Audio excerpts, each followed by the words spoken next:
ጤና ይስጥልን ውድ የቻናሌ ቤተሰቦች እንዴት ከርማችኋል? እንዴት ውላችኋል? በያላችሁበት ሰላምን ተመኘው ዘቢብ ነኝ። ዛሬ እንግዲህ እንደዚህ የመሰለ አበባ የመሰለ እንጀራ ይዤላችሁ መጥቻለሁ። ሙሉ ዝግጅቱን አብረን እንከታተላለን። አዲሶችም እንኳንም በሰላም መጣችሁ ወደ ቻናሌ። እንግዲህ ቪዲዮውን አይታችሁ ከወደዳችሁት እንደተለመደው ላይክ፣ ኮሜንት፣ ሼር፣ ሰብስክራይብ ማድረጋችሁን አትርሱ።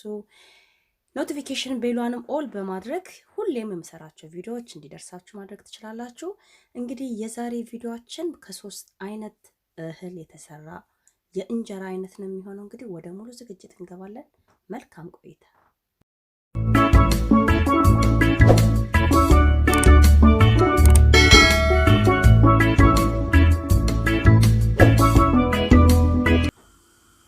ያው እንግዲህ የሚያስፈልገኝን ነገር በሙሉ አቅርቤ ያለውኝ ጥቁር ጤፍ፣ ፒንኮክ ራይስ ፍላወር ነው ዛሬ የምጠቀመው። ግን ሶስት አይነት ነው የምጠቀመው።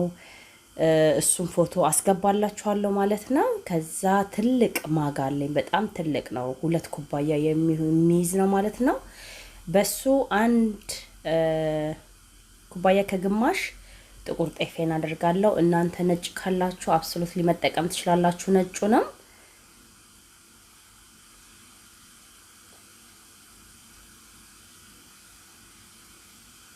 ትንሽ ከግማሽ ከፍ ያለ አደርጋለሁ ማለት ነው። ከዛ ደግሞ ራይዝ ፍሎሬንም የሩዝ ዱቄቱም ማለት ነው እንደዛው 1 ከግማሽ አደርጋለሁ። እኩል ነው ይሄንንም አደርገው። እናንተ የምትፈልጉ ከሆነ ብዛት የሩዝ ዱቄቱን የማትፈልጉ ከሆነ 1 ብቻ ማድረግ ትችላላችሁ። ምንም ችግር የለውም። አንድ አይነት እንጀራ ነው የሚወጣው ማለት ነው። ከዛ ሁለቱን አንድ ላይ እንደዚህ ካረኩ በኋላ ወደ ጎን አረግና ሰልፍ ራይዚንግ ዱቄት 3 ኩባያ አደርጋለሁ። እናንተ መጠኑን እንደነገርኳችሁ ማሳነስም መጨመርም ትችላላችሁ። እንደገና ደግሞ በእናንተ መጠን፣ እኔ ባዘጋጀሁት መጠን ሳይሆን እናንተ በምትፈልጉት አይነት መጠን አዘጋጅታችሁ መጠቀም ትችላላችሁ ማለት ነው። ኦቨን ውስጥ ለ20 ደቂቃ 200 ዲግሪ ሴንቲግሬድ ላይ አድርጌ ሮስት አድርገዋለሁ ማለት ነው። ይታመሳል። በጣም ቆንጆ ነው የሚሆነው። እንደገና ደግሞ በመጥበሻም ማመስ ትችላላችሁ፣ አመስ ማድረግ ትችላላችሁ። ግን እኔ ቀላል መንገድ ነው ብዬ ያሰብኩት ኦቨን ነው። ከዛ እዚህ ጋር ቀደም ያዘጋጀሁትን አንድ ላይ ያቀላቀልኩትን አንድ ላይ በደንብ አድርጌ ያቀላቅላለሁ። እኔ ጤፌ ከኢትዮጵያ የመጣ ጤፍ ነው። እናንተ ደግሞ ሌላም አይነት ጤፍ ቢኖራችሁ ምንም ችግር የለም። ጀስት እኔ ያደረኩትን ስቴፕ በትክክል ከተላችሁ እስከ መጨረሻው ድረስ ቆንጆ እንጀራ ተጋግራላችሁ። ትንሽ ስለ ራይዝ ፍሎሩ ልንገራችሁ። ይሄኛው ራይዝ ፒንኮክ ራይዝ ፍሎር ነው። ይሄኛውም ራይዝ ፍሎር ነው። የተለያየ አይነት ካምፓኒ ነው ያለው። ዛሬ የማሳያችሁ 3 አይነት ነው፣ ግን ሌላም አይነት አለ። ብቻ እናንተ ግራውንድድ የሚለውን ብቻ አለመጠቀም ነው፣ ሽርክቱን አለመጠቀም ነው። ያስታውቃል ስታዩት፣ ያኛው በጣም ሽርክት ነው። ይሄኛው ደግሞ ልክ እንደ ጤፍ ወይ ደግሞ እንደ እንትን ኖርማል ዱቄት ነው ማለት ነው። ስለዚህ ይሄኛው እንደዚህ አይነት ደቃቁን ብትጠቀሙ ብዬ ሪከመንድ አደርጋለሁ። ምክንያቱም ያኛውን ስንጠቀመው ለእንጀራ እኔ ካለኝ ኤክስፒሪየንስ አንፃር ጥሩ አይሆንልንም ማለት ነው። እንጀራችን ጥሩ አይኑ አያምርም። ስለዚህ ቆንጆ እንጀራ እንዲሆንላችሁ ደቃቅ ራይዝ የሩዝ ዱቄቱን ብትጠቀሙ ብዬ ላለው። ያው እንዳያችሁት ቪዲዮ ላይ 3ቱንም ውህድ አንድ ላይ እንትን ብያለሁ፣ አዋህጃለሁ ዱቄቶቹ ማለት ነው። አሁን ወደ ስራችን ነው የምንገባው። እዚህ ጋር 3 ጆክ እንትን አለኝ፣ እርሾ አለኝ። ኦልሞስት የራሱ 75% ጤፍ ነው። ከዛ እንደዚህ ጨምርና 4 ነው ሳፊ 4 ነው። እዛ ላይ ውሃ እየጨመርኩኝ በደንብ አድርጌ አቦካዋለሁ። እንዳጋጣሚ ሆኖ የእጅ ማሽን ነበር ትልቁ ያለኝ፣ እሱ ደግሞ ተበላሽቷል። በእጄ እንግዲህ እንደለመደብኝ አሻለሁኝ ማለት ነው። ቢያንስ አንድ 10-15 ደቂቃ በደንብ አሸዋለሁ። ይሄ የእንጀራ አዘገጃጀት ምንድነው የሚፈልገው?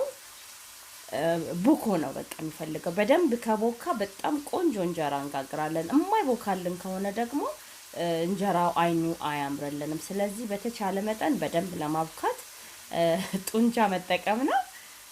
እንግዲህ በዚህ መልክ በደንብ አድርጌ አቦካዋለሁ። እንግዲህ ዛሬ የማቦካው ጥቅልል ነው ማለት ነው። የ3 ቀን ነው ወይ ደግሞ የ48 ሰዓት ነው። ስለዚህ ጥቅልል ነው የማቦካው በደንብ አድርጌ ማለት ነው።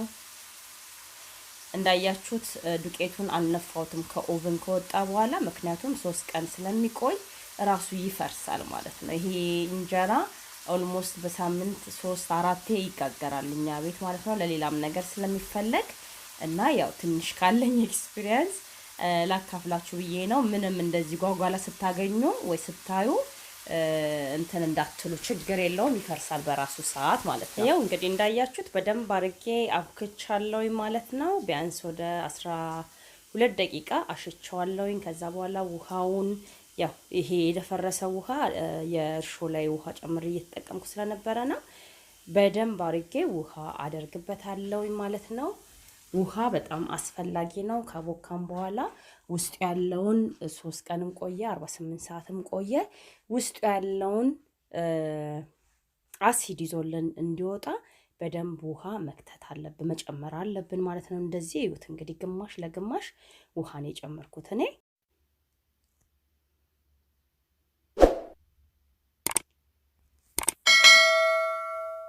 እንግዲህ በሶስተኛ ቀኑ ሊጣችን ይሄንን ይመስላል። እዩት ጠላ ነው የሚመስለው። ውስጡ ያለውን በሙሉ ይዞት ወጥቷል ማለት ነው። ይሄ ነው በቃ ጨጓራችንንም ምንም እንዳያመን የሚረዳን ማለት ነው። ምንድነው የማደርገው? እንዳለ ውሃውን እንደፋለውኝ ንጹህ ውሃ እስከሚሆን ድረስ ማለት ነው። እንደዚህ በዚህ መልክ አሁን አብሲታችንን መጣል እንጀምራለን። ለአብሲቴ 3 ኩባያ ውሃ፣ የሻይ ኩባያ ውሃ አደርጋለሁኝ።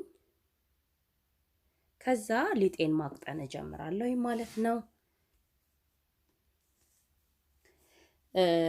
ያው እንግዲህ ሁሉንም ነገር በየቦታው ልንገራችሁ ብዬ ነው። እዚህ ጋር ምንድነው ልነግራችሁ የምፈልገው፣ ሊጣችንን ስናቀጥነው በጣም ባናቀጥነው ይመረጣል። ምክንያቱም የሩዝ ዱቄቱ ውሃ አይችልም ማለት እንትን ነው የሚያደርግብን፣ ሽር ያደርግብናል ማለት ነው። ትንሽ ውሃ ስንጨምርበት ወዲያውኑ ሽር ይላል ሲቦካ አብሲቱ ከገባ በኋላ። ስለዚህ በተቻለን መጠን ትንሽ ወፈር አድርገን ሊጣችንን ብናቀጣጥን ጥሩ ነው። አስፈላጊ ከሆነ ልንጋግር ስንል ትንሽ ውሃ ጣል እናደርግበታለን፣ ወይ ደግሞ ስፕሪንግ ወተር መጠቀም ይቻላል ማለት ነው።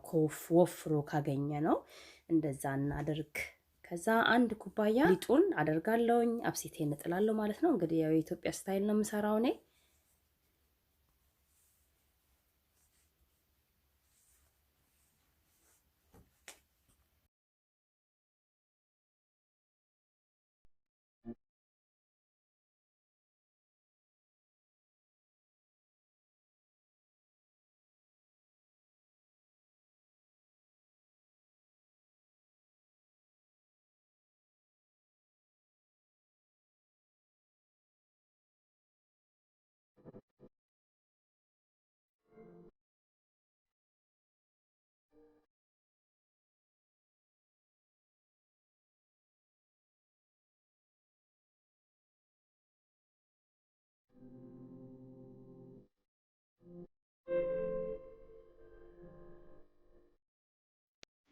ያው እንግዲህ እንዳያችሁት እሳቴን አጥፍቼ ለ40 ሰከንድ እንደዚህ አባርደዋለሁ ማለት ነው። አብሲቱን ወዲያው እንዳወጣውኝ ከእሳት ላይ ወዲያው አልጨምረውም። 40 ሰከንድ ወይ 1 ደቂቃ እንደዚህ ካባረድ ነው በኋላ የተዘጋጀው ሊጥ ላይ በዚህ መልኩ እንጨምራለን ማለት ነው።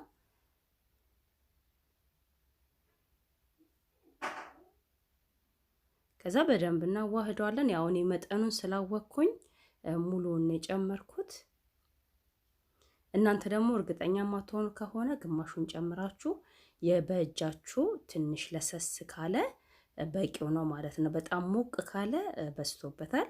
ለሰስ ማለት አለበት፣ ትንሽ ብቻ ሞቅ ያለ መሆን አለበት ማለት ነው። በዚህ መልክ በደንብ አቀላቅለዋለሁኝ። ከዛ እንግዲህ ውሃ አልጨምርም ብያችኋለሁኝ። ትንሽ ውሃ ብቻ ከላይ መጠራረጊያ ማጣጠቢያ የተጠቀምኩት። ከዛ ከ1 ሰዓት በኋላ እንግዲህ ይሄ ተዘጋጅቷል ማለት ነው። ለእንጀራነት ለመጋገር ሬዲ ነው ማለት ነው። ያው እንደምታዩት ቦክቶ እንደዚህ ሆኖ ወጥቶልናል።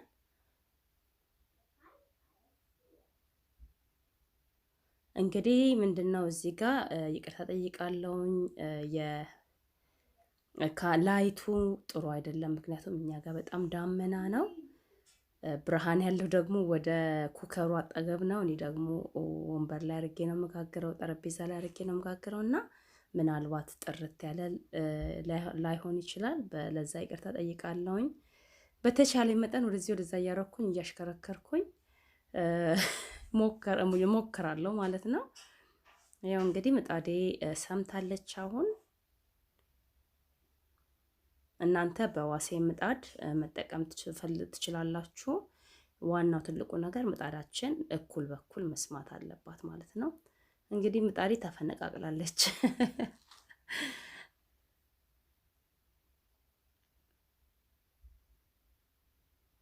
በስማም ብዬ እንግዲህ መጀመሪያ እንጀራዬን ጀምሬያለሁ።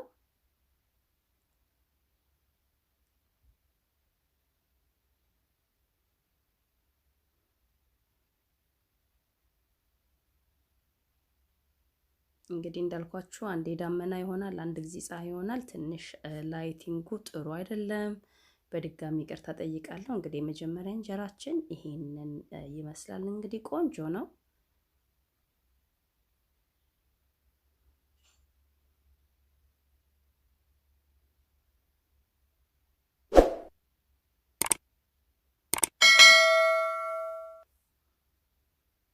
እንግዲህ የኔ ምጣድ በግራ በኩል ትንሽ እንትን አለባት፣ አትሞቅም። መጀመሪያም ሲገዛም ጀምሮ ነው።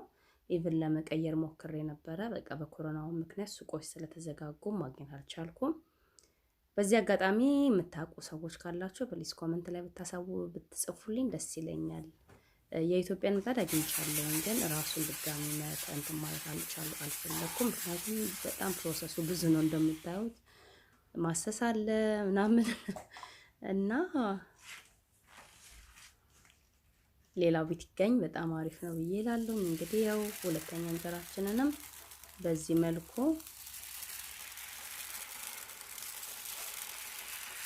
አስፍቻለሁ። በጣም ቆንጆ ነው ከለሩም። የጥቁር ጤፉ ሞር ደግሞ የሰርገኛ አይነት ከለር ነው ያመጣውና እንደምታዩት በጣም ቆንጆ እንጀራ ነው። አይ ሆፕ ተወዱታላችሁ ብዬ ተስፋ አደርጋለሁኝ። ትንሽም ቢሆን ከዚህ የእንጀራ አዘገጃጀት ትማራላችሁ ብዬ ተስፋ አደርጋለሁ ማለት ነው። እንግዲህ በዚህ መልክ ይኸውላችሁ የመጀመሪያችን እንጀራ ይሄንን ይመስላል።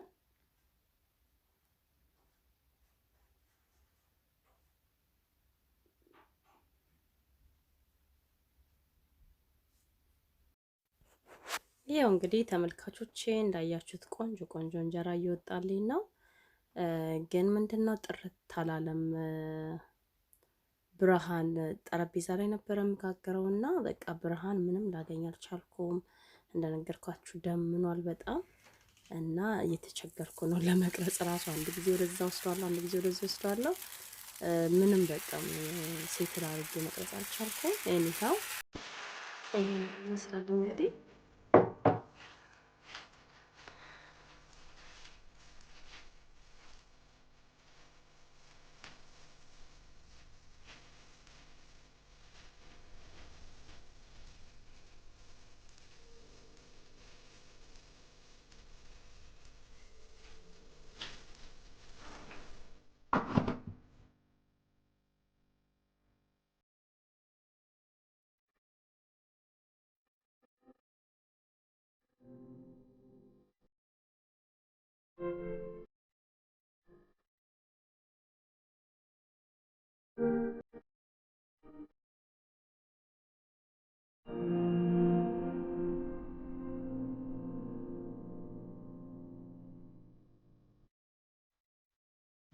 እሺ ውድ ተከታታዮቼ ያው እንደምታዩት እንግዲህ ምጣዳችን በሰማች ቁጥር ቆንጆ እንጀራ እየወጣልን ነው ማለት ነው። እንግዲህ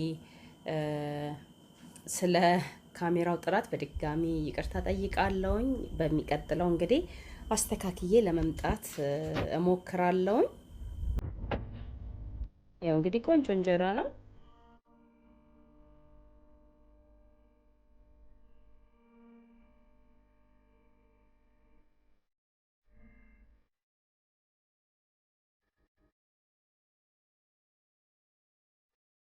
ከዚህ በፊት በዚህ መልክ ካልሞከራችሁ በዚህ መልክ ሞክሩት ላለውኝ ቆንጆ ነው። ጣዕሙም ቢሆን ሁሉም ነገር አሪፍ ነው። ኦልሞስት እኛ ቤት እንደነገርኳችሁ ሁሌ ነው የሚጋገረው ለሌላም ነገር ስለሚፈለግ፣ ስለዚህ በዚህ መልክ አዘጋጅታችሁ እንጀራችሁን ተመገቡልኝ እላለሁ። በጣም ቀላል ነው። እንደ ፍርኖ ዱቄቱ በልተነው አይከብድም ማለት ነው። ምክንያቱም ጤፉም አለው የሩዝ ዱቄቱም ስላለው አይከብድም። በቃ ገብተን ቅልል በልተን ራሱ ቅልል ያለ እንጀራ ነው የሚሆነው ማለት ነው። ያው እንግዲህ ቪዲዮ እንዳላበዛባችሁ ቆረጥ ቆረጥ አድርጌን ያቀረብኩት የመጨረሻ እንጀራዬን ጋግሬ እንግዲህ ውጤቱን አብረን እናያለን ማለት ነው።